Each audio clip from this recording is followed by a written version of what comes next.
Hey guys, so for this video, I wanted to talk about the enneagram circle. We've kind of talked about it a little bit in the blog, but you haven't had too much of a visual of it.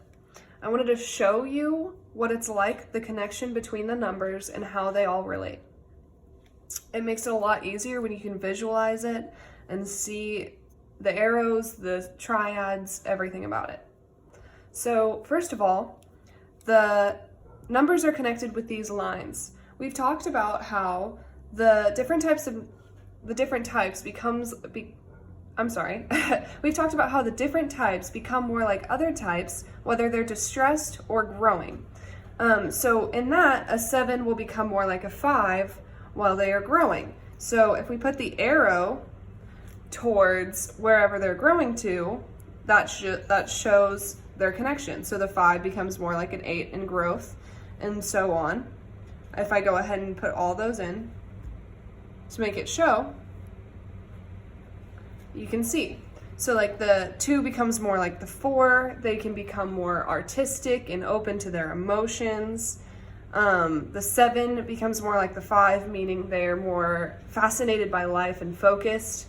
But of course, on the opposite side, if you go the other direction, it shows where they go in distress. So a 7 becomes more like a 1. That means a 7 could become more perfectionistic, more critical, or a 3 could become more like a 9. I did forget to do these arrows.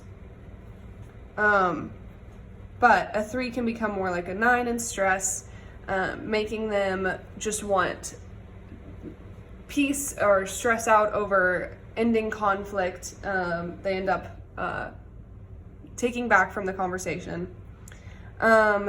So along with this, the circle is not just the arrows.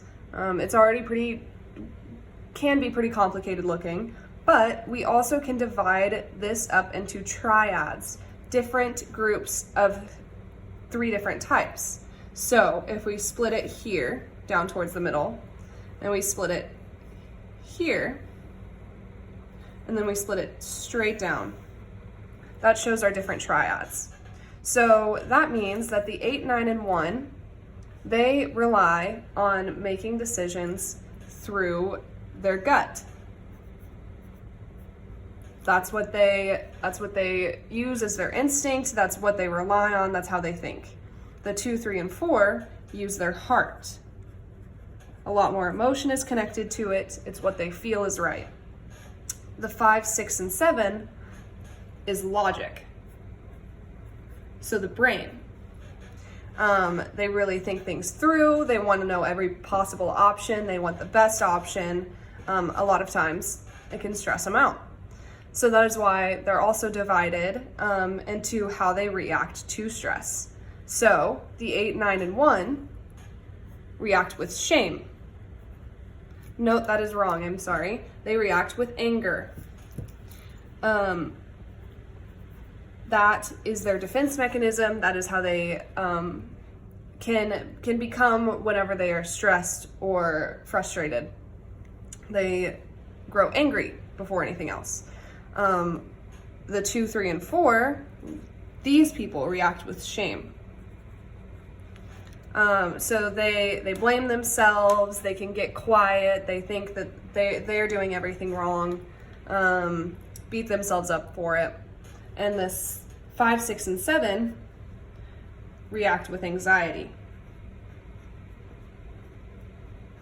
These types are most likely to have anxiety. They overthink. That's what the logic is doing. There's a lot of just constantly trying to figure out the best option or what they should do, thinking through everything, which isn't always a good thing. So that's the majority of what the circle is. It shows how each number is connected. It shows the different triads, how these 3 are similar, how these 3 respond similarly. But it also shows what the numbers are next to. So you can see that the 1 is the reformer, is next to the 2, the helper.